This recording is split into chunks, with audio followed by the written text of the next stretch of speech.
I am here at Mosiantunya Chinotimba Victoria Falls, a place that symbolizes the greatness of Zimbabwe, a country that was once known as the jewel of Africa, with the best education system on the continent. I have come back to a country that raised me, educated me, a country that made me who I am today. After suffering years of conflict and turmoil, I am here to find out what the future holds for the children of Zimbabwe. Moyo wangu ulikuwa kurwadziwa. Sikuita mabonzo handidao. Ndakatanga kuchera mabonzo pandakaregera kuenda kuchikoro. My life is a sad life. Ndatanga tazongorida ne8 years.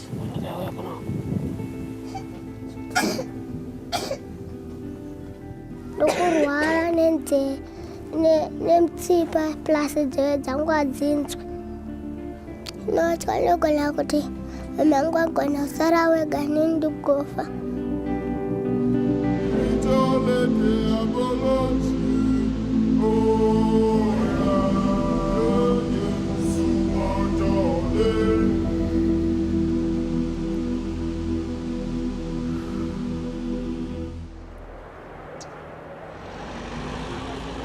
My name is Xoliswa Sithole. I am a South African. But to escape apartheid and give me a proper education, my mother brought me to Zimbabwe as a child. 30 years on, the ruling party, ZANU-PF, has given me permission to make a film about my childhood. But now I am back here. I can't ignore the terrible suffering of the present generation of Zimbabwe's children. So I am using my permit to make this film as well. If the authorities find out what we are really doing, then we will be arrested and at best deported. But I can no longer stand by in silence and watch the destruction of the nation that created me.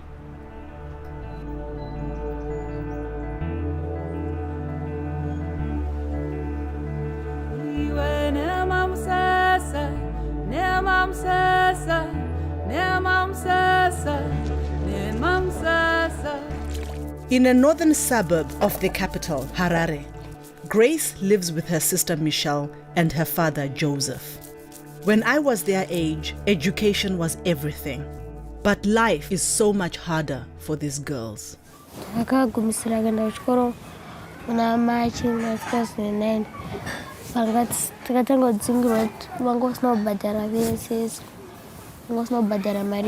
School fees. Wese asina ubhadhara nje nonotora mari kana usina haudzoke kunoko unzoka kana une mari yacho. School fees yedu inoita if $10 per term. Mari inobhadharwa nababa $30. Vakati kana ndaona mari ndichakubhadhara. With 95% unemployment in this area and the economy in shreds, the only way for the family to earn enough to eat, let alone pay school fees, is for the girls to help their father scour rubbish tips for bottles. 10. 1, 2, 3, 4, 5, 6, 7, 8, 9, 10, 11, 12, 13, 14, 15, 16, 17, 18, 19. From these bottles is $1. On these ones, when they are 30, we get $1. And on these ones, when they are 10 of them, you get $1. How long does it take you to collect them? Maybe 2-3 days. Joseph has been looking after the girls on his own since their mother left. She went to Malawi 4 years ago.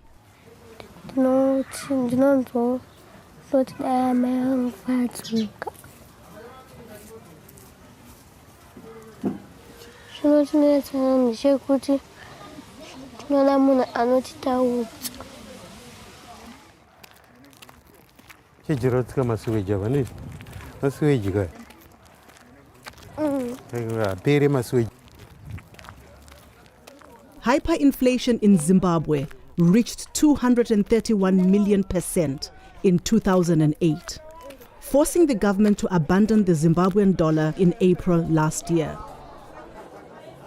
Most people now use the US dollar, but there are hardly any coins in circulation and few single dollar bills, making it very hard to buy and sell. Mangana. It's 30 for $1.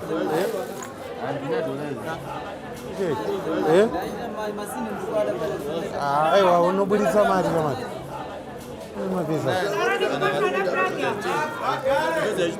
Aiwa, zvite, please. Ausadarunda. Amdaro sadarunda.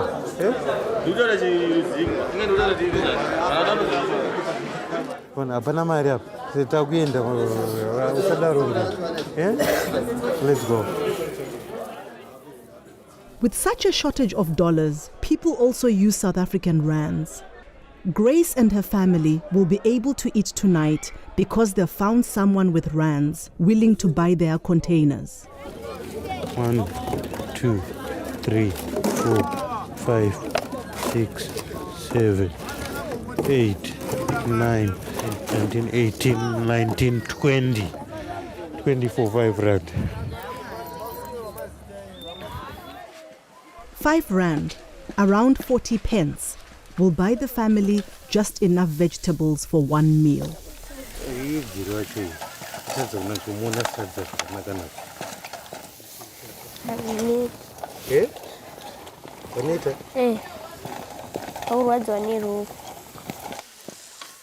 Just a few years ago, Joseph was a successful exporter of wire and bead figures. But when the economy started to collapse, the bottom fell out of the export market. Most people who used to buy our wires were the tourists and the foreigners, you see. They had better prices, you see, than the local people. See, when this land issue started, our people started taking the farms and all the whites were going out. They were leaving the place. And those who were giving us the orders, they never sent us orders. They stopped giving us some orders. When tourists are flowing into the countries, we had a lot of time. Fortunately for Grace and Michelle, their father had invested in a small family business before the orders dried up. So for a while, there was still enough money for the girls to go to school. Tanga tine tuck shop tichitengesa zvakawanda, tichitengesa bhutsu, mapleti, makapu, makamu nemabhuku ekuchikoro. Tuck shop yedu yakapazwa neTsudan. Payakangopazwa zvinhu zvakabva zvangooma ipapo. The cleanup, known as Operation Murambachina, literally translates as drive out the filth. In 2005, the government claimed to be clearing slums to improve housing. But the opposition party, the Movement for Democratic Change, claimed Mugabe was trying to eradicate its supporters. Even 4 years on, Joseph is still haunted by the memories and fearful of saying anything that might get him in trouble with the authorities. I don't think I'm very free to say something about the government. Yes, I'm afraid to talk something about the government. Joseph is being very brave talking to me at all. Zimbabwe is a police state. But it wasn't always like this. The country gained independence from Britain in 1980. As a teenager growing up here, we regarded our new president as our liberator. In 2005, when I was seeking permission to make the film about my childhood, I attended a press conference marking Robert Mugabe's 25th year in power. Are you frightened? They don't buy.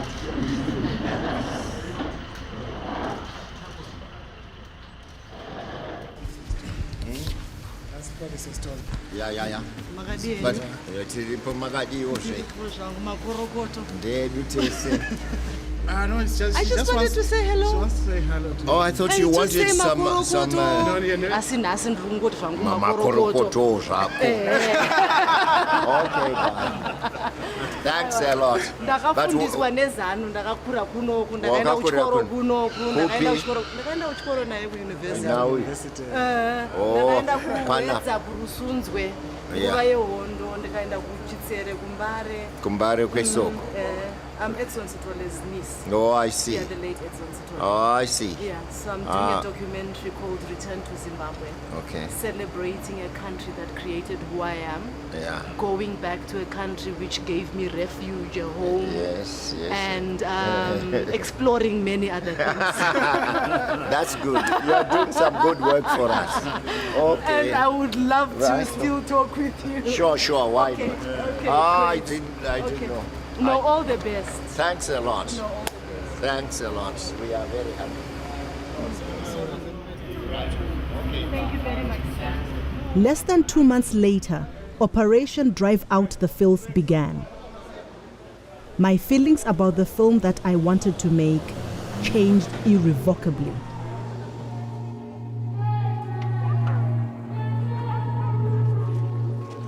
The UN estimates that the homes of at least 700,000 Zimbabweans were destroyed, and up to half of the victims were children. With nowhere to go, squatter camps soon started to appear on the outskirts of the cities. With no running water, electricity, or sewage, life here is hard.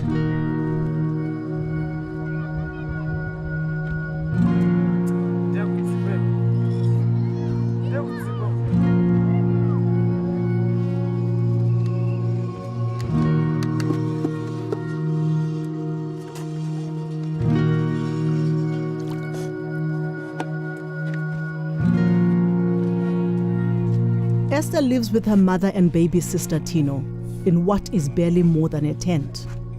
The AIDS virus killed her father and is now killing her mother.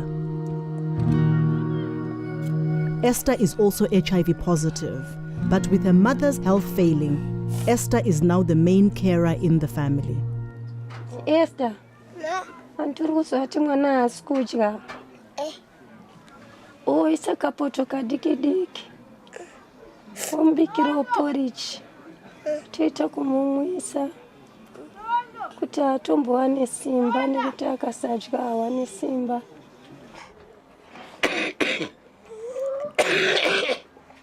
Mazuva atomborara asisina kudya.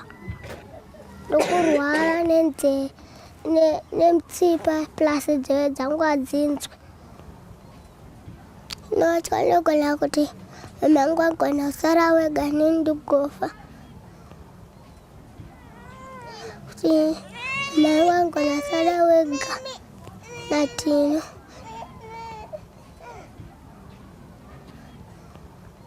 Zvinondinetsa chinhu tamwana. Akuseni ndakamuka ndombisa napwini. Ndopeta magumbo ese ndotsvaira ndokorobha. Ndozotsvaira yadhi. Ndosika maplate. Ndozowacha zvinhu zvemwana. Kana mama uzviitira tsvina. Ndonengoitira magumbo ese. Ndogadzira. Sanhasi. Amai ndapukuta pamhiri pano. Ndapukuta mumakumbo.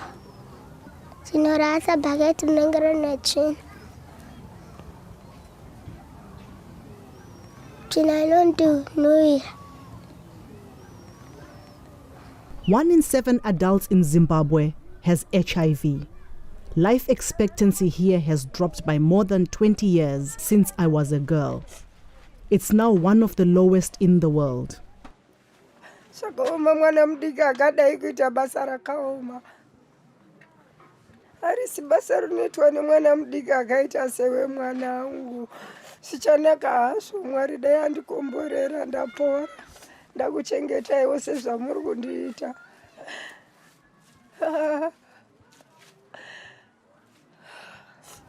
Amai kana achirwara ndoatyira.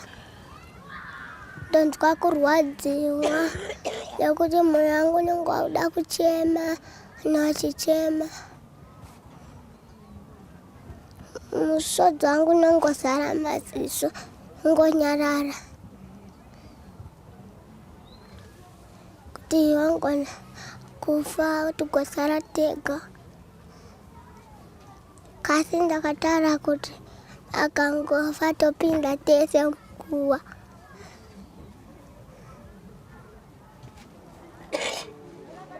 The burden of caring sits heavy on Esther's tiny shoulders.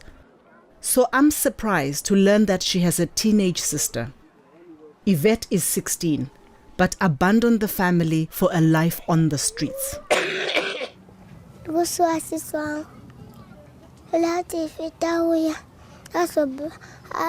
arapise mama ndisachipata ndibatsiraita basi.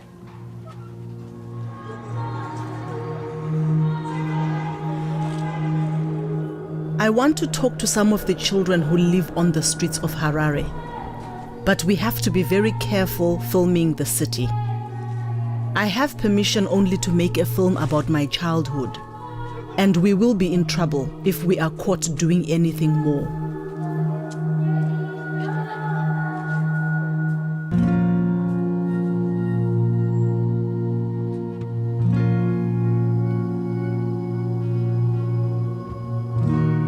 After 13-year-old Robert watched his mother die, he decided that coming to Harare might give him a better chance in life.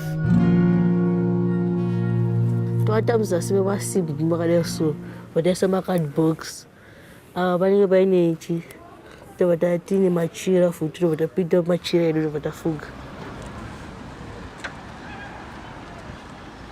asina machira banike bayinechando chiba bangwafuga masaga shani unechato chai benguto kanoka ona pakupo kugara nipekuata uswere tsvaga namari ndasingambogoni kukumbira munhu saka zvaitongondiremerawo kuti ndikumbire munhu. Taenda pamarobhotsi okumbira mari topinwa totenga chikafu.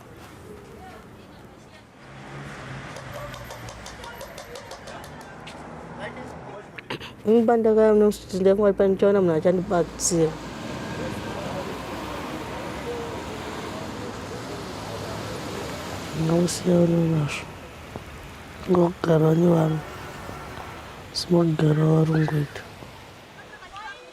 Once a week, Robert goes to a storm drain near the railway station to wash his clothes with some of the other street children.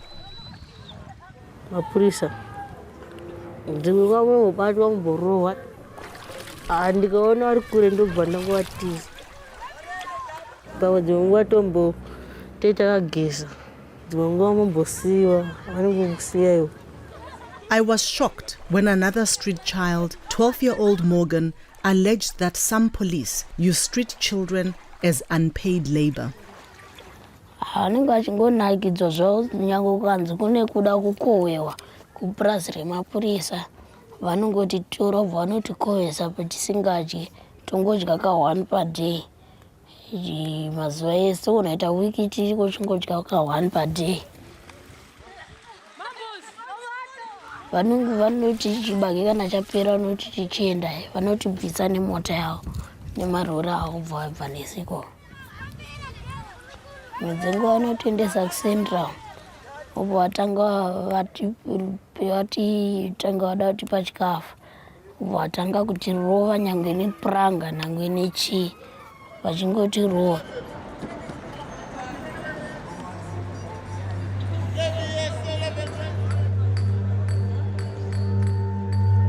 Harassment by the police is a daily occurrence here, but far more feared is the Central Intelligence Organization, whose plainclothes officers can be anywhere. Even if you've got an accreditation card, you always get pulled over. So wherever you go, you know, you're always feeling like you're watched. People stop you. And the other day, you know, when we were filming, there was a guy who came to me and he said to me, look, I'm part of the CIO. And I felt a bit harassed.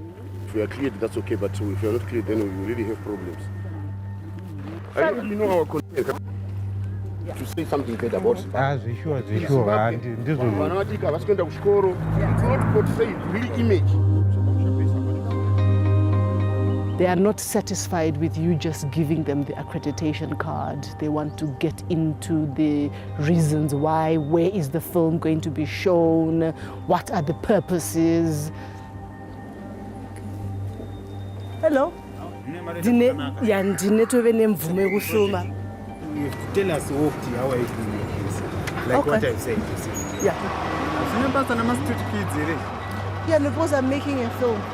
I have done this for the last 4 years.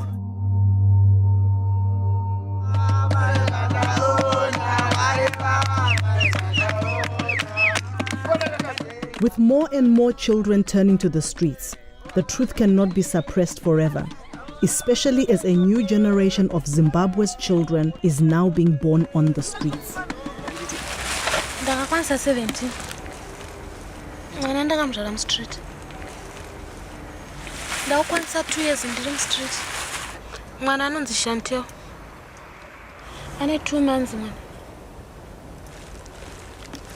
Imba yangu ika imota yakaita accident hambi nomakore api. Ikasara zvanguwo zvimasimbi chete. Ndobva ndakungurudzirwa nevakomana. Ndobva ndabatanidza kuti musapinde chando. Kana ukanaya ndotsvaga plastic ndoisa pamusoro kuti musapinde mvura. Kubva gore rakapera ndakagara ndichigara mushweshi. Zvakandiomera kuchengeta mwana mustreet. Akarwara mwana. Handina chandokwanisa kuti chikafu chacho kana ndisina anofa nenzara mwana.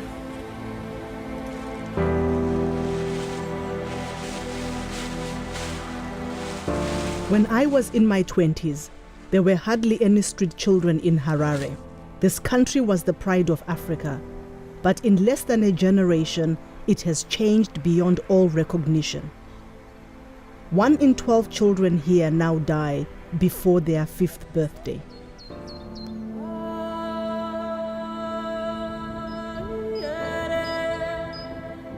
Zimbabwe used to have some of the most productive farms in the world, but they were owned by white farmers whose rights were enshrined in the Lancaster House Agreement, signed in London in 1979. After 20 years trying to negotiate a fairer redistribution of land, Mugabe's patience ran out in 2000, and the Land Act was passed. Soon after that, the so-called war veterans began to invade the farms. The invasions continue today. They are often violent. Sometimes the workers are beaten and even killed. Many flee to unoccupied government land for safety. Out of 4,300 white-owned commercial farms operating in 2000, now fewer than 300 remain. Much of Zimbabwe's beautiful and bountiful arable land now grows only weeds.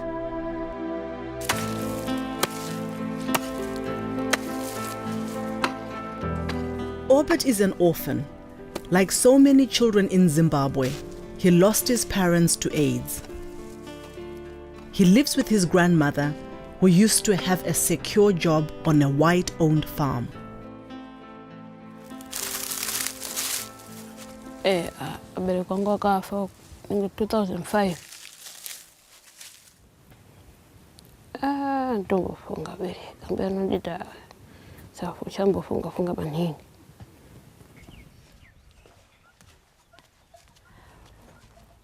Ndaishanda kumapurazuku basa roforomani. Weso ndaisa. Kukunda futi murume ini ndaiziya kuti vana vangu vese vaishanda papurazi apa ndaishanda. Murungu uyu ndakati gara naye nini kushanda naye basa. Murungu ngari akanaka number 1. Aindibata futi maoko maiti tese nevarume vangu. Vanhu vaiti ndiri mwana womurungu.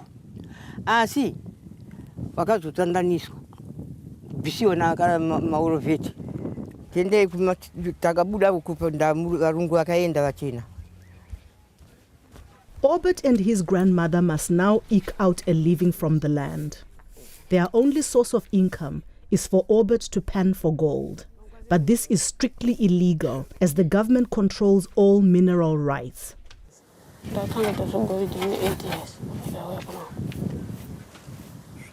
Ndakadzingwa kuchikoro nemari pakuti ndasina mari yekubhadhara school fees.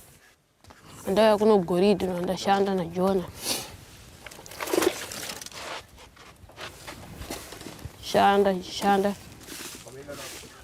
Shanda upfanga upera kumba imwe ndatenga huo. Pandakadzingwa ndaenda ndodzingwa ndauya kuno Goridhe. Ini mari yechikoro ndobhadhara. Kubuza matest takunyora wao. Achatongona mari yechikoro. Goridhe yadweke kaoma. Kaya kuno kudzimangwa 3 days usina mbokwanisa point. Point yacho ngere Goridhe. Point yacho unopuwa $2. Kana vhiki yayo inopera sina mbwana $2. Kafuridza tenda naye pasikero. Akaona kuti yakwana point. Tenda kunyambamira tonotenga chibage. Tozoya kuno kupanda tozowana mari yekunogaisa maindo pandoita. Ufo togona kugara 5 days chichi.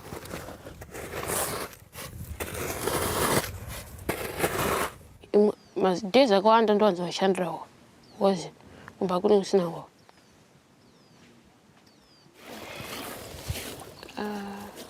Tota apa tankana kumba ufu kana ndawana ufu kumba ndo pando taga mari school.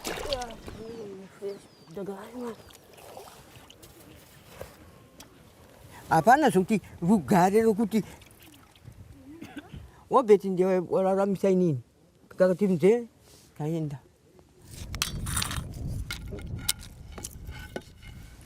ndodya kawani padhe pandosvika kumba ndodya kawani ndadya zvibhinzi nesadza. Bhinzi zacho hanzi dzine poison zvoda kudirwa zvibviswa zvimoto zvacho nezvimakwati zvacho zvizvi.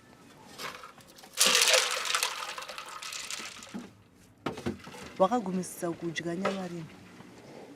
Kudhara sitenda gumira kudya nyama kudhara.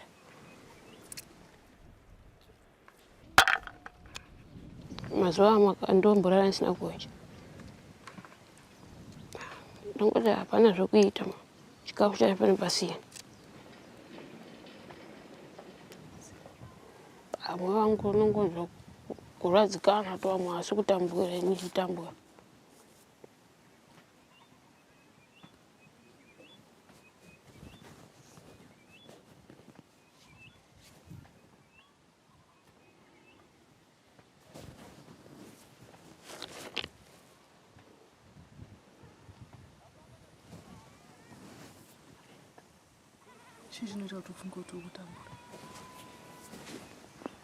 Chandofunga kutambura because zvacho zvandikuita.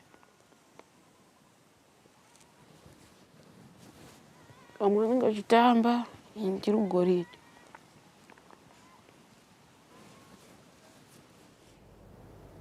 I have made films throughout Africa, and I've witnessed poverty, starvation, and the ravages of AIDS all over the continent. But the tragedy here is that so recently this country was first world. When I was growing up, we had excellent standards of healthcare, economic growth, and education. It's shocking to see how fast a society can fall apart.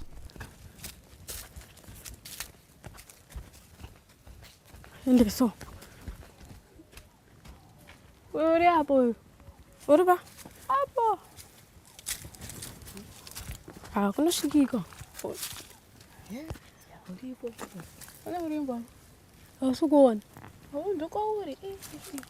Ausumo uyo. Ukoyo. Shimuro kadira mwana. Uyo. Na obedi tani 2 years tishamwari za.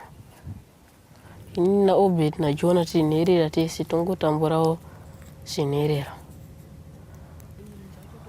Apa tinotsvaga urimbo kuti tiyeshire.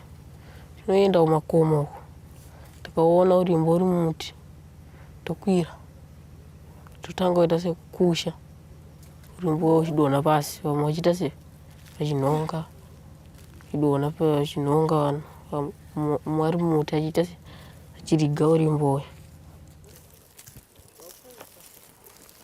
Handichokwira mumuti.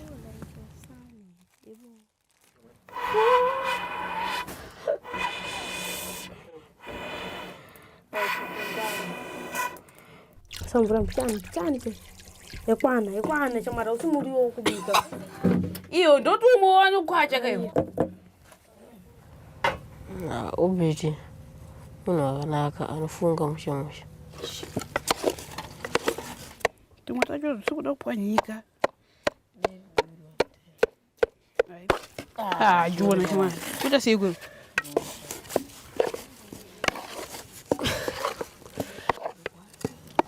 Ubiti ane mbiri yekugona chikoro. Kuti anokuramba ingotora manhamba 1 chete. Pandeyo chikoro atombobatsira nevamwezve.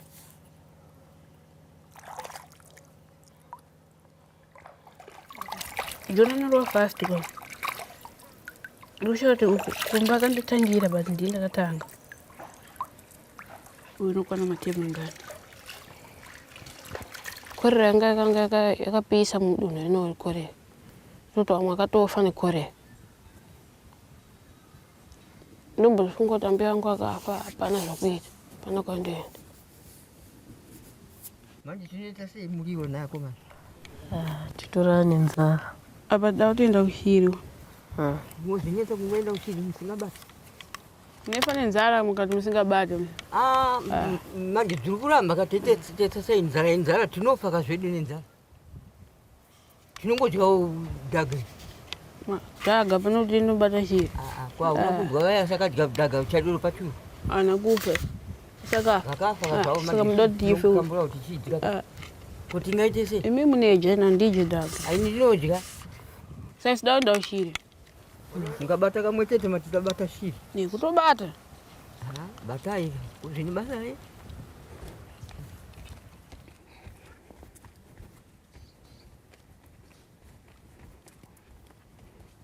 Iwe shiri wanza kumwa panapa.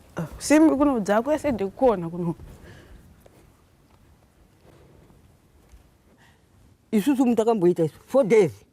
Kana kasata kana polisi. Mwana wapembera. Asiana ubiti wangu una namushiwe na mara. Uchisira seduku. Ko?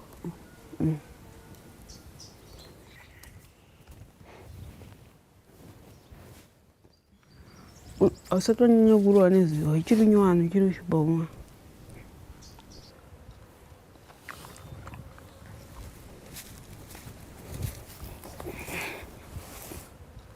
Bata shiri zirasha. Hino dzinowira. Tobata. Ndauri mbwacho nywano tunobata. Ndeva. Let's go. Shiri. Pamesa hite shuda midona.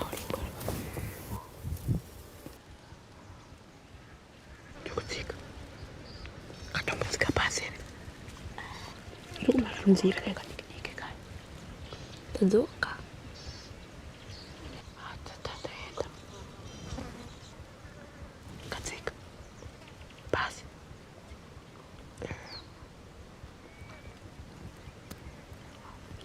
Pane urimbo kaya baba. Pane urimbo. Kabatiwa. Kabatiwa.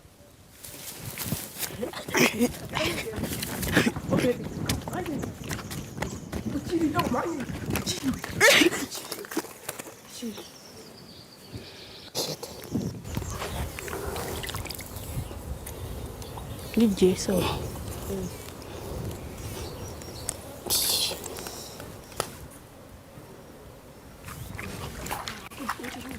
Isha. kana batwa 2 tesi ba yetu kujamba ni papo kitu ndakafizuka inini nenzara kuda kufa nenzara ini ndakadonera hapo ndakakambaira mwari ane simba ndakakambaira ini kuenda kumajuru chigare chansatu ndadya majuru kuenda kambai kutora kabadza kweni ndakagara pasi majuru aya babuda natochufa kuisa makarumu nditora kuye kuchimsoro kuye ndedumura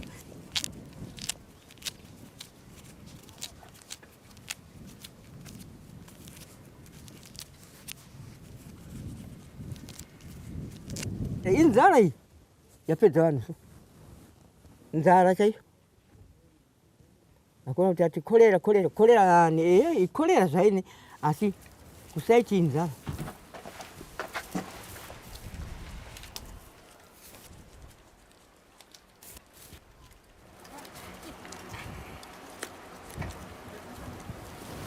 Taneta bati tongota bana zogi tshingirira twanukura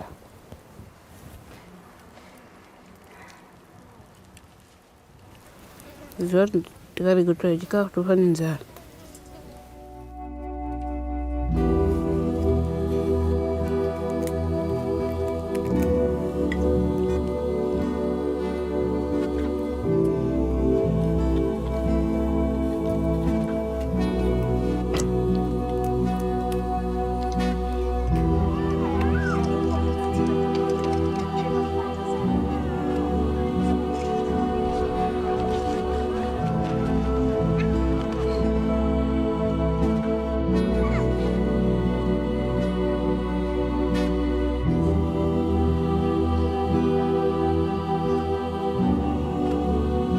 Back at the squatter camp, Esther has taken a turn for the worse.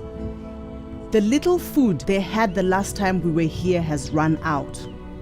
Poor hygiene and virtual starvation means Esther has become very sick. No, I don't think I did.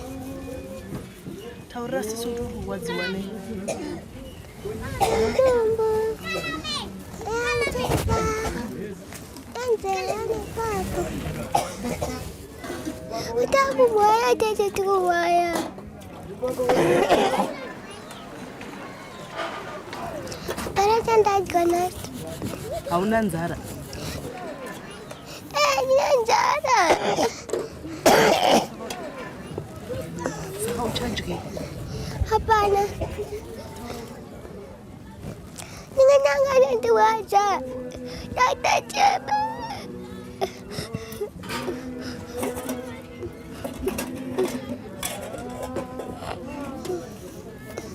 Hanya sipetaula.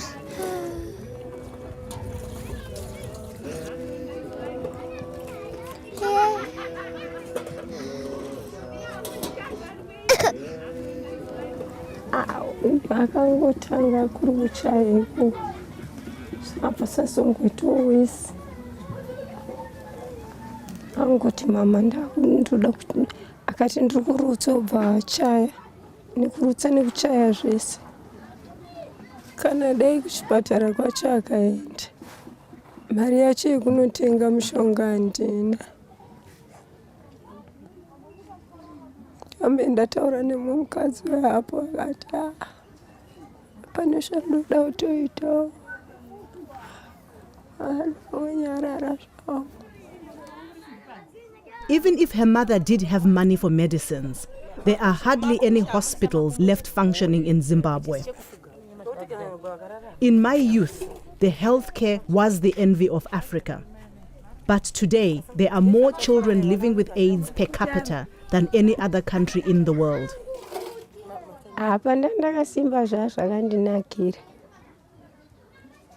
Ndaichengeta mhuri yangu zvakanaka zvekuti vanhu ichienda kwandoenda kunana Women Trust, kunana Women Action Group, ndinotaura nawo, kunana Women's Coalition, ndinotaura nawo. Life for Esther's family was so different just a few years ago. Her mother was an active community leader. Ramba chine yakatanga vanhu vachingonzi pwanya imega dzimba dzenyu ingodedzera mapurisa nemasoja vari muzvimarori vachidedzera pwanya imega dzimba dzenyu pwanya imega dzimba dzenyu. Saka kwakangori kwekutanga kwakatanga kudedzera tatakura mabhegi edu ataenda pachigiraundi vatasvikutotanga kugara tuupfu twedu twatatinatwo ipapo tinatwo kumba tukatanga kushandisa kusvikirana twapera pandaona kuti zvaoma pasina chekubata. It becomes a situation whereby people are actually living undignified lives. And I've always known Zimbabweans to be hardworking people, self-sufficient people, people who were very proud of what they had. They've always grown their own food. They've always worked very hard. And what I'm finding very hard now, shacks are mushrooming everywhere because people can't afford rents. You know, there's high levels of unemployment. And also the clean-up operation has had a lot to do with people actually not having anywhere to stay. And I'm a bit taken aback because, you know, we never thought that we would go down that route.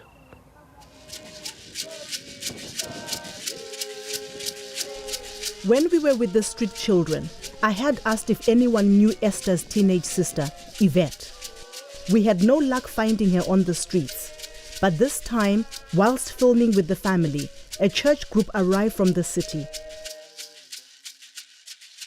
Among them was a young woman who came straight to Esther's family tent.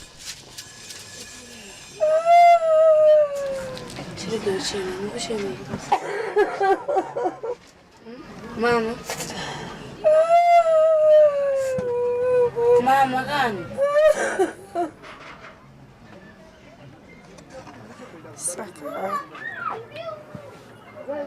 gore rese usina kuona mai. Mari yacho yakuisa kuno mama yenite. Papa paya ndakatokwidza kandatokwidza nemadzimai. Anchita ungasari. Kana dai uri unombonzwa sei? Ai fita udaro wena. Mama mchiri uchema anti ndauya here. Azvibatsiri mani. Tatambudzika kuva refu idi. Hapana chana ndichiziva ini. Tatambudzika kuva refu panapa inini. Ai fete mwoyo wako wakaoma semunhu wemurume. Hapana chaungambonditaurira. Hapana mastori aungambonditaurira ndakasenge ndikasenga. Ai. Tarisaone chete zvirumba muno. Ngotarisaone. Kana dai uri unofila sei, unonzwa sei mwanangu? Tizama wako. Papa. Unakidzwa nechi street kid. Tora mwana mupisi matoti akasara matoti izvozvi.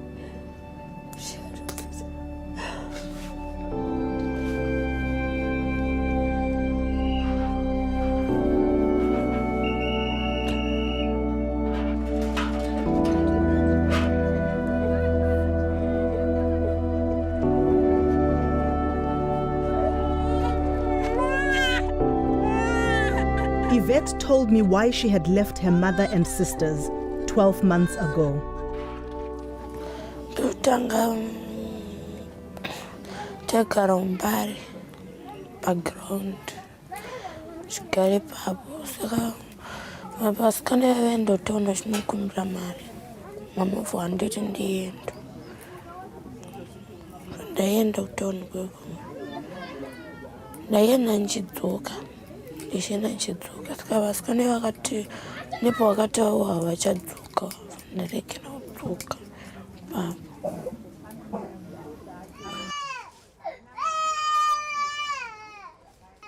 Some of the church women who arrived with Yvette helped to bathe her mother.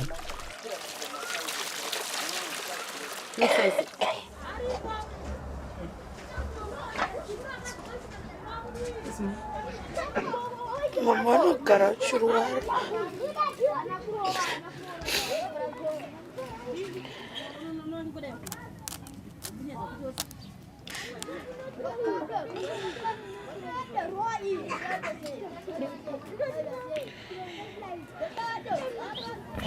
Arwara nguva yakareba.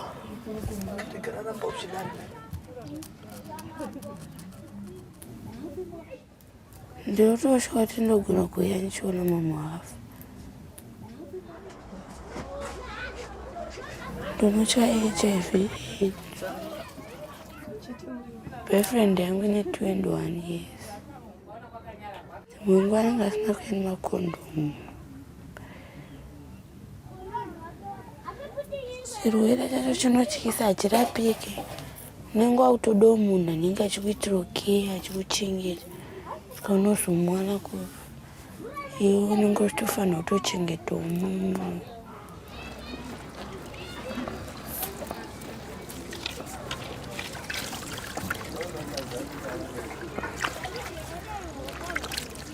Musida kuita chipata-pata pane imwe nguva but muchisiya munhu shuwa gore rese ndisingagezi vanhu muripo. Achiri kundikwadza ichi. Dzanga dzichitotera nikamwe yakaita mhuru kachiripo nengi nekuti ndachigeza tsvina yanga yakaomerera. Ndaya. Mwana kudya. Moyo urwadza. Yarwadza moyo. Wanda kuudza zvokuita wani. Unotora hembe woningirika.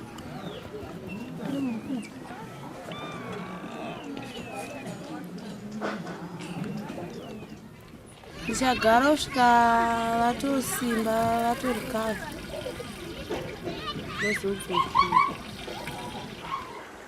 Kana emanda yese ndogona.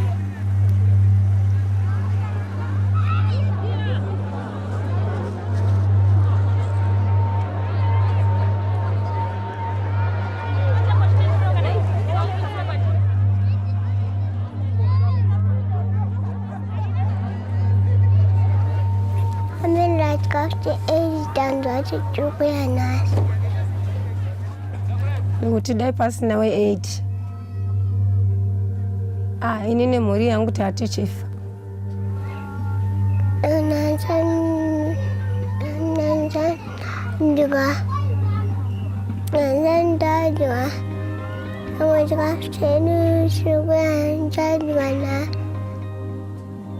Changu ndinoita kutambirirwa. Nekuti handigoni kuendawo ikoko nekurwara.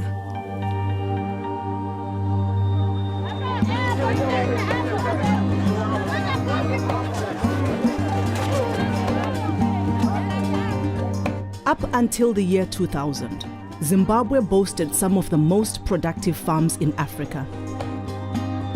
It breaks my heart that in a country that was recently so abundant, almost half the population now rely on foreign aid to feed their children.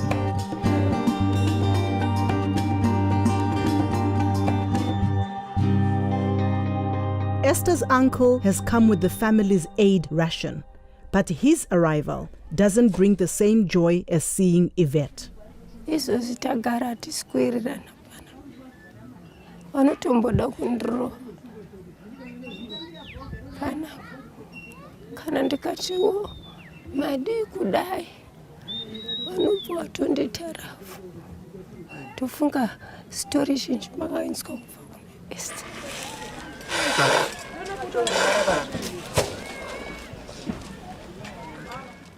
Zoti inini ndinotyira upenyu hwangu kuti ndikafa. Vana vangu.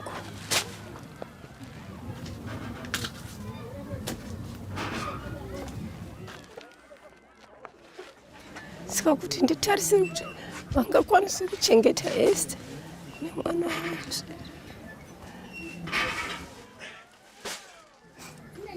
Inini kana kuri kunzi pashayikwa home inotora vana vangu. handizivi kuti chii chichaitika pavanawo. Pamwe vachangoitawo va-street kids.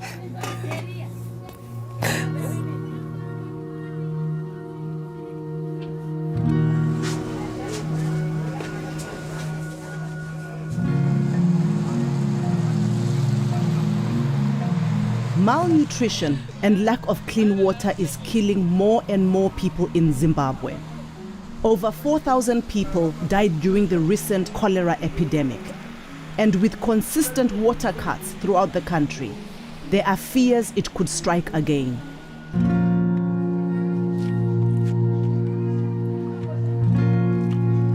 In the suburbs of northern Harare, Joseph knows that the girl's survival depends on staying healthy, as they can't afford to see a doctor, even if they could find one. It's okay. Nozodzoka kana manheru. Takuda kutorara tatanga kuchereredza. Pakazononga futi kurara chera mvura. Matoilets akazara maswitch akungoerera. Now it's almost 2 days we have no water. So we have a long period without the sewage being maintained, you see. So the problem is that they are keep on blocking just because nothing is done about the sewage work. Kana ndagenda ntoenda kusango tuende kutoilet. Can't live in a situation like this without toilets, you see. There are mosquitoes and flies, a lot of them. Every week we experience this shortage of water. So it's in everyday life.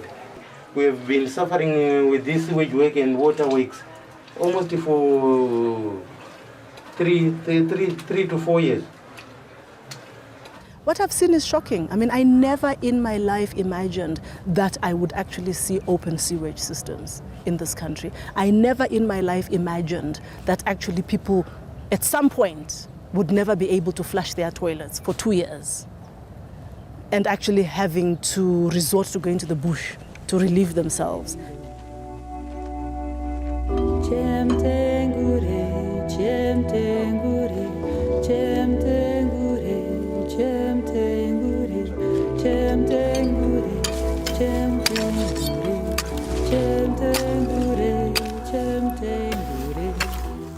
As well as selling bottles, Joseph has found a new way to make some money from the rubbish dumps across Harare.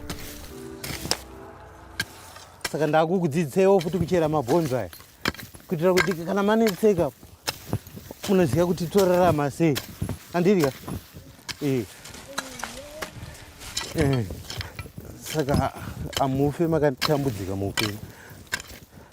Saka musambofe makamirira kuti ndafa nenzara kana kuti umirire kukumbira chete. Unoita mbichana hakuti kuti kumhanya. Mbichana uchitsvaga anowanda chete. Tikawana mari apa nemabhonzo tikabhadhara school fees tobhadhara ema-TMS kusvika muna December.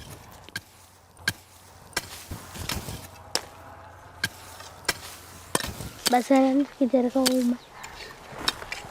Mabhonzo anoneta kuchera. Moyo wangu uri kunzwa kurwadziwa. Zvandiri mwana mudiki kudai ndinochida kuita zvangu zvimwe zvinhu. Zvekuita mabhonzo handidai.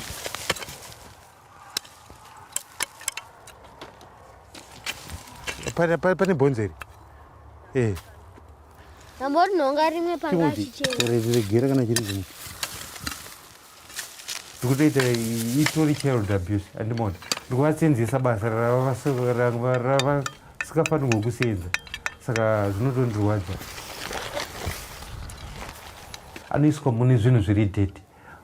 Munenge mune mazisadza, tsvina, zvinhu zvakawanda zvinoraswa zvine tsvina zvinenge zvirimo. Nyangwe tsvina unotomboiwana imomo.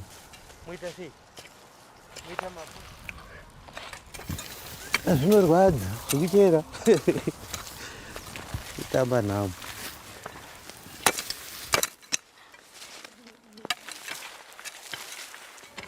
Taneta nikusekwa nevanhu nzira tichisekwa tichikuita sevamarabu bhaya taneta. The demand for bones comes from the sugar refining industry. Bone ash can be used in the bleaching of sugar. But although the family has collected several sacks of bones, they have still not been able to sell them. Matkere takura mabonzo yacho yakafa. Saka wakati kana yapedza kugadzira ichauya kuti ichikutakurira mabonzo acho. Baba wangu alikuti kana ndanotora mari yangu yemabonzo ndo panchakubhadharira. Ufunga kuti ndichaenda kuchikoro rimwe zuva kanitoona mari ndanoita nekutakura mabonzo nekuchera.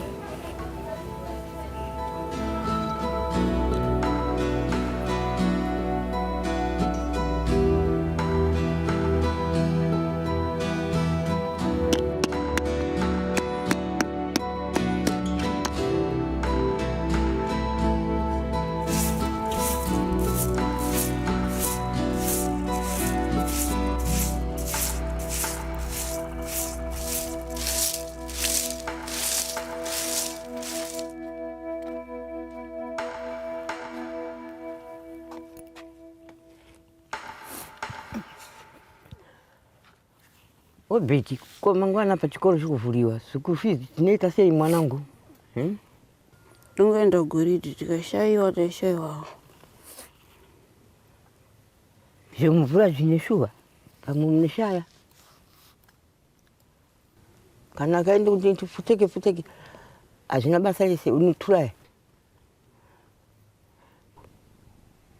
Zvikuita sei shiri zvacho? Shiri kuya dzineuya but urimbo wacho mwacho nongosingabati. Munongoendawo kuchishu. Murambi wacho haisikubatira.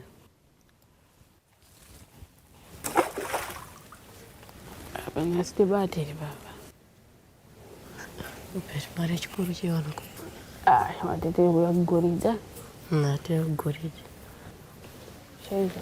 Goridza yachiva kushuwa. Tingi tingodzingiwa kuchikoro tikashira.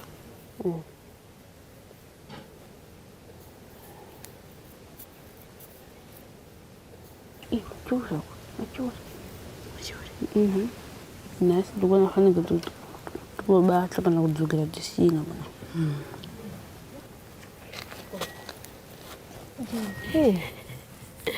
Vachera tangu dziko kando tisichabva baba kusvika kokuti.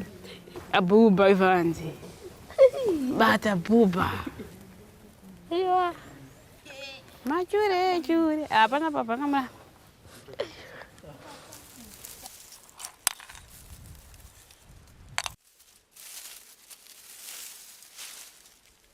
Obete wiyu kwa ndiri tichikurukura netina mbuya. Gogo inini andiri sokuti pamwe ndigara chikoro mari yega ndiyezi kundinesa.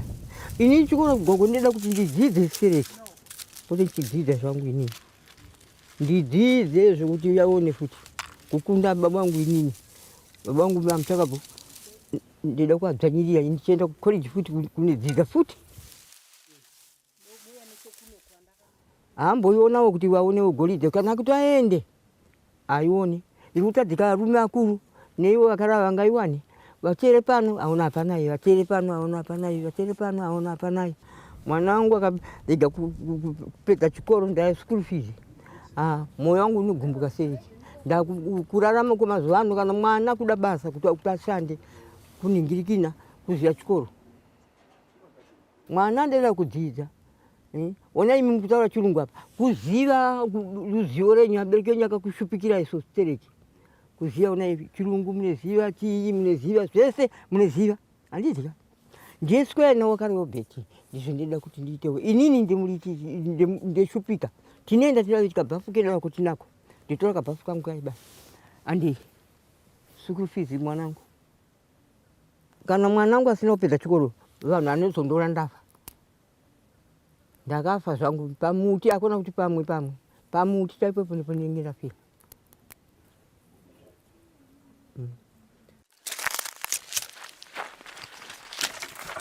School fees of $2 a term are collected by the school's accountant. Like many in Zimbabwe, he doesn't get paid, so he grows cotton to pay for his own children to go to school. Most of people staying in this area, they were from the farms. So they came to stay here after the farm was taken for resettlement purposes. So that's why most of people came and stay here. We have more than 10,000 people who are living around here. Most of the children from the community, they don't have money to pay for school fees.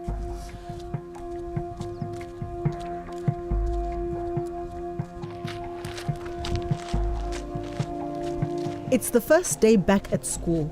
Orbit, along with over 1,000 other children, have turned up, but less than 100 have so far paid their fees.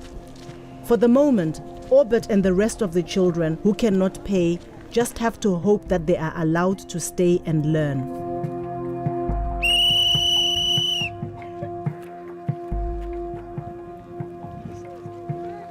Right, students of our classrooms, let us sing our marching song and go into our respective classrooms. Marching song. Praise the leaders. Tinofamba muchiedza chamwari. Tinofamba muchiedza chamwari. Haleluya. Tinofamba, tinofamba. Tinofamba muchiedza chamwari. Why are you stopping? We are marching in the light of God. We are marching, marching, we are marching. We are marching in the light of God. Tinofamba muchiedza chamwari. Tinofamba muchiedza chamwari.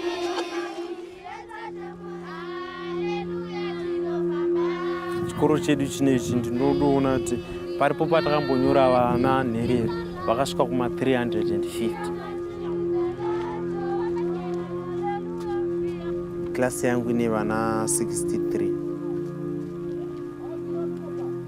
Chatisine mabhodhi acho tinawo asi mashoma. Ndozvimwe zvinosakisa kuti matichers ese vana vakasanganisa. Unogona kuwana kuti magrade 1 anenge achisvika kuma 125 vanogona kunge vachidzidzira panhu pamwe nemhaka yekuti hatina mabhodhi akakwana. Saka izvozvo futi zvinoafekta vana, havazokwanisi kuti vanzwisise kana vakange vakawanda.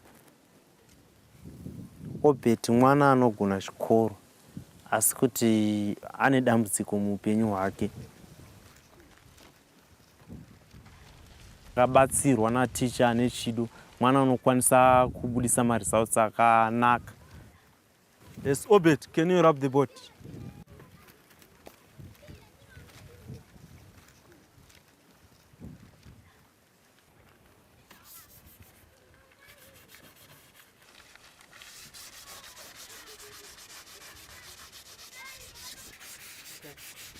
Sit down. Last time we once talked about different religions in the world. Where do the Muslims worship in? Mosque. Correct? Yes, mosque. Where do the Jews worship their God, their holy place? Yes, Obed. They worship in a synagogue. Good. Clap hands for him. They worship their supreme being in a synagogue.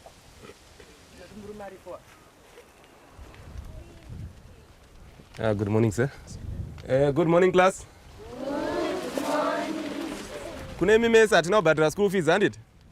Tiri kumboenda kumba tichitaurira vabereki here nenyaya ye-school fees. Vari kuti kudii? Vari kutsvaga. Taane mazuva ano tiri kuyeuka tese kuti zvatakawirirana pamusangano nevabereki kuti takapanana time yekuti tinge tichipedzisa kubhadhira mari idzodzo. Saka toita sei? Mochenda kumba here? Saka mangwana touya nemari idzodzo, handiti? At the end of the first day of term, no one has so far been sent home, but Orbit fears it is only a matter of time.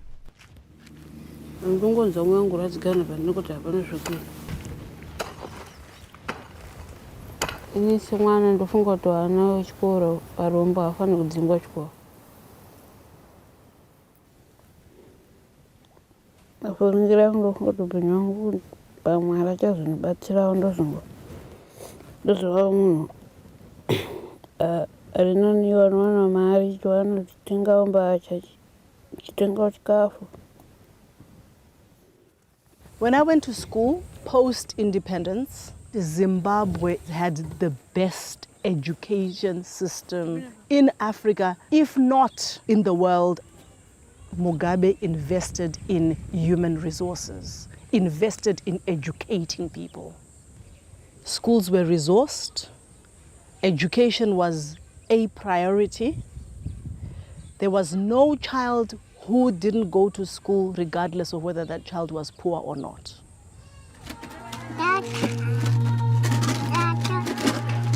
The last time I saw Esther, her sister Yvette had promised to stay for at least a month, but their mother was gravely ill.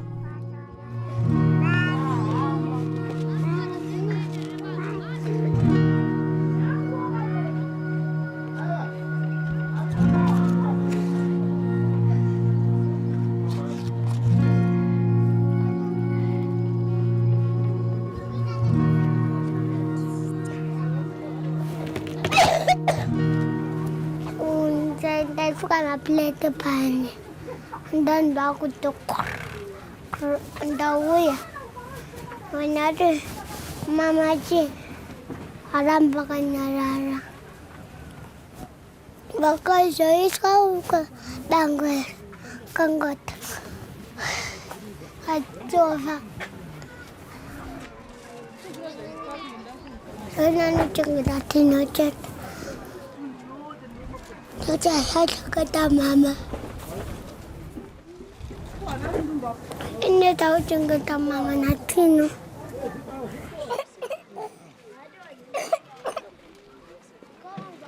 Kata mama nang pakafa. Mama sedang akan cari sekolah.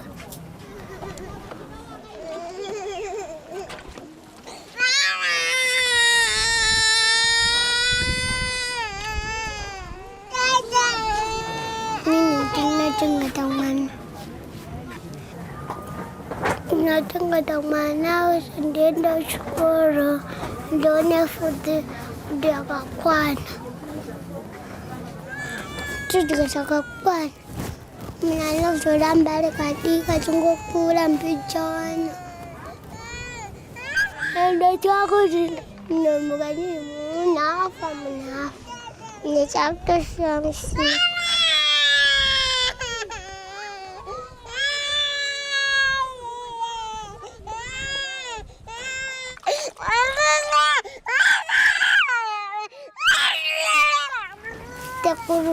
Sekolah kunci cenggeta sao. Asi yang kacung boda, yang kacung dope pamba. Kita rawan itu. Kita kacung street.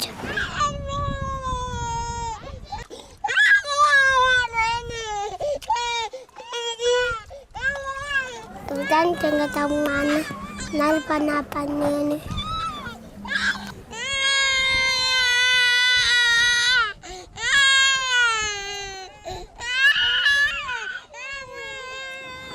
Iya pakai na agar wajib. Kude angkat sian tega.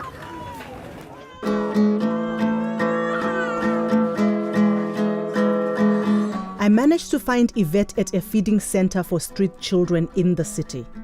She explained to me why she had deserted her sisters. Asi zvineo siku rakandidzinga chido chekuchengeta vana ndandinacho. Asi chekuita ndopandisi story. Mama wangu wasi adogara nchivarota dzimwe dzenguva. pakazoshama mataiwirirana. Nondirwadza kuti Esther ari kuchengeta Tino. Handina munhu kuvatyira. Tarigara nasekuru vane utsinye. Utsinye hwaitawo kwandiri ndo hwavanongoitawo kwanina hangu. Kaivavo manje kuti nditi handina.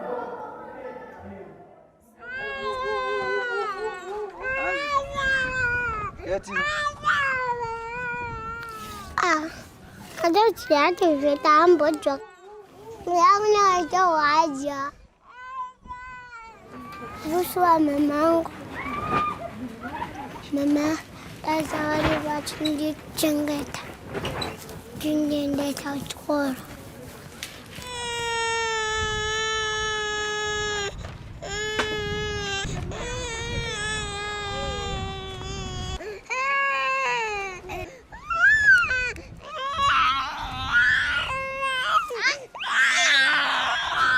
Nanti namanya karena cindinet, ini ada kumnyala dia.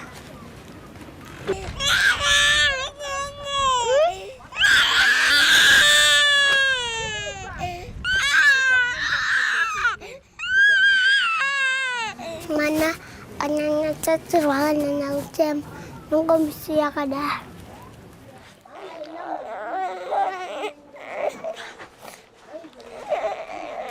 Iya itu. Esther, ngomoro Esther. Anditi. Chichika nana. Njani. Eta, iwe chaya. Chichika. Iwe ajikira mwana chete apengiso. Dade.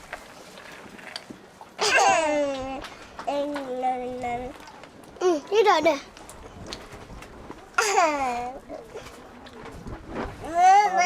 Mama. Apa? Akak kamu jaga gua. Panas setan. Akak kamu jaga gua. Mana mana setan.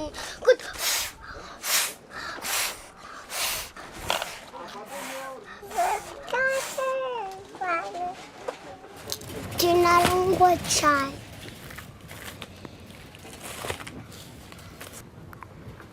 Najua fumba. Kuti yetiana karugara. Kuti alarame. Ngona tofa. Kadi kala mahushuga. Nanda kurara. Kurara. Difunduka. Jadi makanya syukur. Kapula ni bamba. Aku jaga mana. Jangan funduka. Jadi orang numpuk fadi. Nenek doma saya senang berjalan kaki.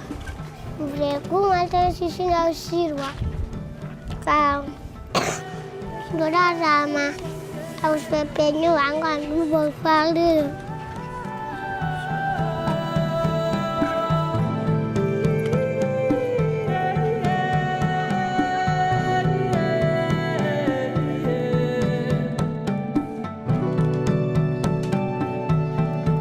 In northern Harare, Grace and Michelle are trying their luck and have returned to school even though they have no money. But with teachers not having been paid for months, fees aren't the only obstacle to the girls getting an education. Takatanga fikira fure sakasata mbufunda chini. Maticha asikudzidzisana kuti anopiwa mari yacho yawo yakakwana. Patika tango chikoro maticha vaitoti togona kuenda pastrike kana asina kupiwa mari yatiri kuda togona kuenda pastrike. Saka hanzi strike third term yakaoma. Hanzi saka munogona kutodofora mese class yese. Saka mutoene mari kuti muende kuma extra lesson kana musina mari hamino zvenyu munongofoera mega kuti kama temu matatu temi nayo iri kudzingira kuti vanhu school fees. Tiri grade 7 ndakarosa chikoro kakawanda ndakafoira. Grade 7 ndo primary kupedzisira ndakafoira handisi kwanise kuenda kusekondari.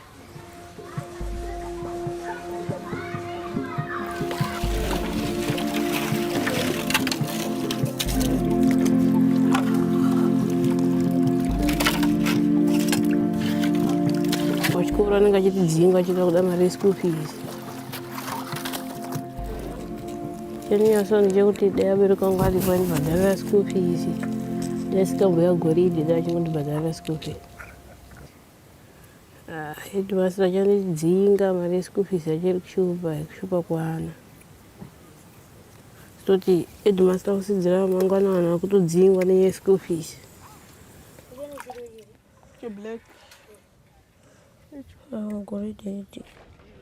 We are here to teach pupils and this. So we need to dwell on my resources.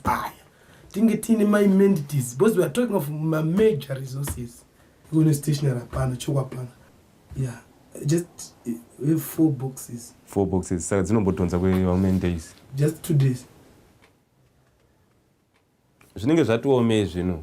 Munoona kusaya kuita vabereki vari kutarisana nematambudziko akasiyana siyana. Saka zvimwe tinoita tichimbotigadzirisei semuenzaniso. Muri kuziva vana vaiuya panapa Ndai naNometa varwara vanga vasingaone mbuya vai ndo vaichengeta vana vai vari panze. Amutuma unotora zvinhu utaenda utore maplates panze uye tipakure sadza ndobva vaisa muchetura wakangosanganisa ndokuvaisira muchetura musadza vachibva vafa vese. Ndokudya vakafa toigadzirisa sei toiisa sei. Saka zvimwe zvinhu zvematambudziko zvandiri kuona kuti zviri kungobatawo nevamwe vanhu vari ivava vari kuuya vachipa maexcuses ekuti hatinawo mari. Zvimwe zvinhu ngatinzwisise, hatinawo imwe minzi yatingakwanise kuita here kuti tikwanise kuti tinotungamirwa nehurumende ndiyo inotipa bumbiro rayo remutemo rezvidzidzo. I'm just here for policy implementation. Chandinoita kuita zvatakaudzwa. Yeah, but tikada kuteera mutemo wenyu ikadzingwa iyoyo kureva kuti chikoro chese chaenda kumba hatisina chikoro panapa nenhamba ichasara. Zvitori nani pachikoro papusira pene kana una 116 taura chikoro tikadaro. But zviri nani kuti dai kuti tine vana 116 vanobhadhira mari zvinhu mari zvose anoenderana nevana 116 it's okay. Pindai gogo vana ichigara gara yenyapa gogo. Evo igogo. Ewa. Meno tokubatsirai nei gogo? Chichemo chaicho. Chichemo ndicho chandikutira kuti alega ndiende kwaheadmaster kuti uyu musamutanda sezvo ndikatotsvaga mari ndikaiona ndapota ndikaiona ndikupai mari yeschool fees ndaishaya munhu. So nati ndikaiapata ndikaendendi unoitawo chichemo. School fees inanengera $5. Tikati vabereki nguva mukachema tadzikisawo mbichana tikatanga tisanganawo pa $2. $2 yacho ndeti iri kunetsa yakuwana handisi kuramba. Ndinetsa kazvishu. Asi ndakuti mimi chiitewo kuti chero kadiki diki ndikaitawo $1 mukazombochema muchiti akambobhadharawo $1 zvinodii zvinonzwisika. Ungaioneri zuva racho rekuti ati zuva rekuti imi hamuna kuti tine nini chembere yakadai shuwa mungabva mamoyo fanike chironda. Gogo Moyo kwenyu kumaita mazokanganisa ndamangoitawo kuti ndikurukire moyo wenyu ugari pasi pamwe chete tisangane neni please. Ndinomira nditenise apa kagaba taiko mumba hamuna. Zvakaoma ndoyatsoziva. Kachigubhu chaiko hamuna ndoita sei yakuti mune kachigubhu bheta kagumbezi kuti hamuna ndoita sei mani. Alright gogo pandanzwawo kuchema kwenyu sandapenda zoti mimi mukangowanawo chero 50 cents nemandi haadzori kupa wana 50 cents chete asi kaini 50 cents anongodzokwa nevanhu. Alright. Sorry, get in. Alright, open. End of class. Alright.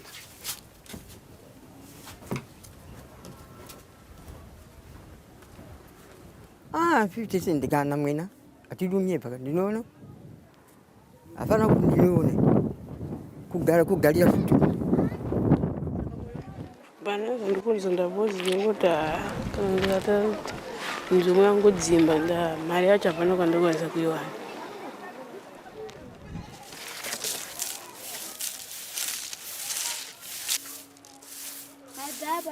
In Harare, things are not working out for Grace either. Ndakaenda kuchikoro musemandi ndikadzinga zvikanzi handinga chinobhadhara basawi. Ndakanzwa kubaikana pandakaenda kuchikoro ndikadzinga.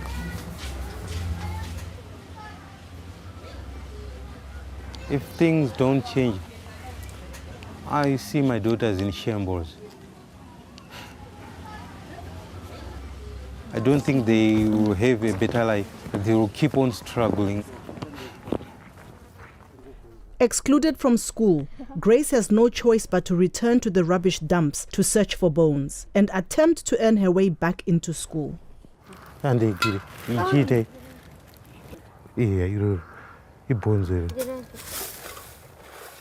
Ndanga ndiri president ndaendesa vana kuchikoro vamwe chibatsira nherera asina mai nababa nekugadzisa matoilets kupinza vanhu basa.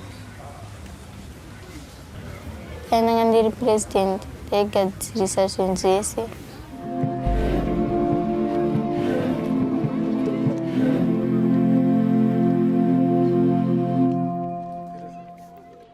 At Orbit School, the headmaster has given his accountant a list of all those children who have still not paid their fees. The school is owned by the government, but sometimes it's failing to supply the needs of this school. We don't have money to buy stationery, you know what I mean?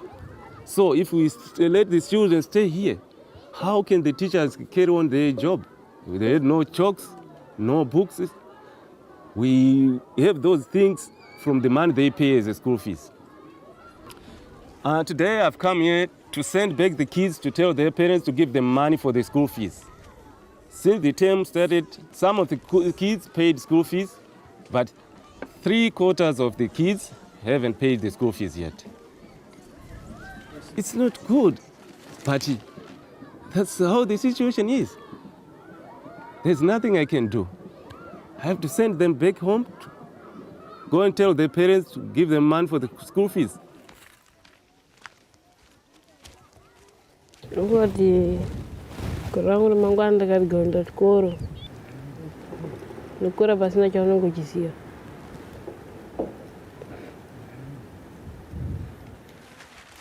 Nyaya ndainga maiziva magara muchingozviziva ndeti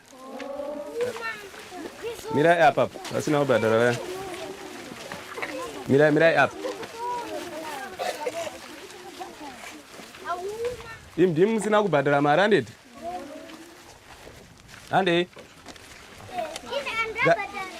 right iwe yai ande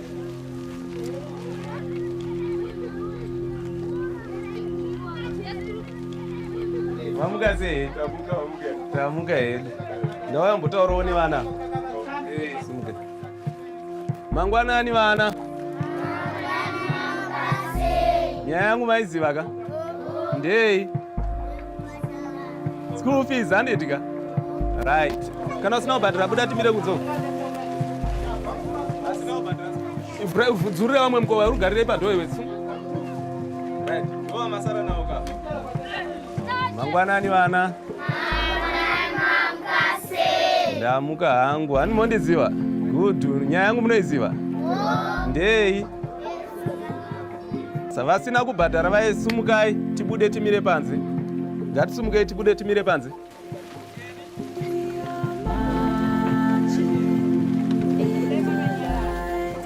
endai munomirira parefu apo ipai mukana vangu ande musamire ande handisida kuona anomira pachikoro apa ande right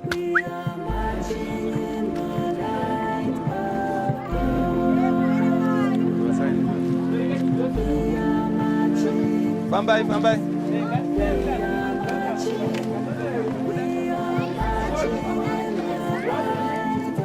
Anomoziva nyaya yangu kana ndichinge ndauya kudai.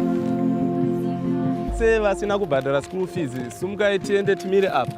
Ngatisumukai tiende apa, tisapedzera vamwe nguva, ngatifambe izvo takanyarara hedu. Fambai, hande vanangu. Hande. Right. Hande kumbato ntura mari. Hande.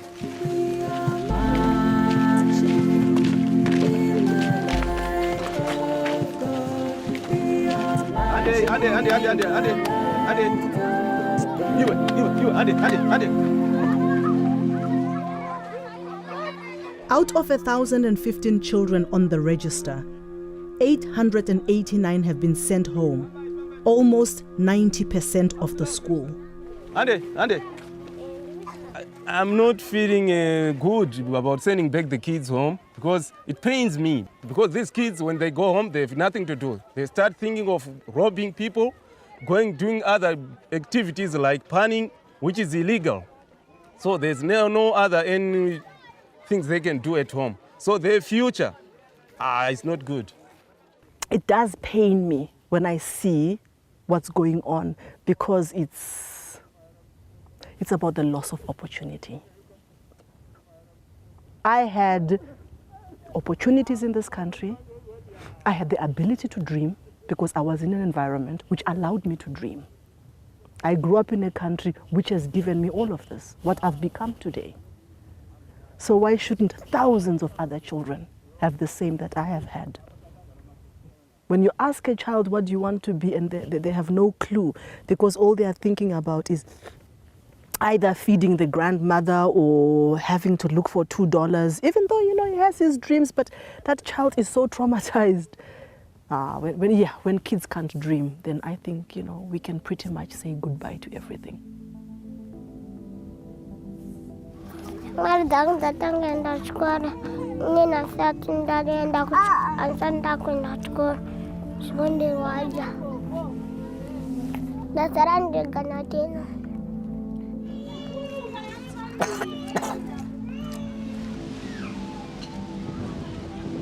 Ning, gak senda sekolah penyangku. Ning gak wakai. Ning gak snack nak kasih. Ning tinggal snack enda sekolah. The school fees, wish I was going to wish I. Lefunga di wakaipa mtimo kuti anadzingira kufana ngodzidza. As a child of Zimbabwe, I despair for the future of the next generation. As an African, I am angered that so many of this continent's leaders continue to watch Zimbabwe's decline without question.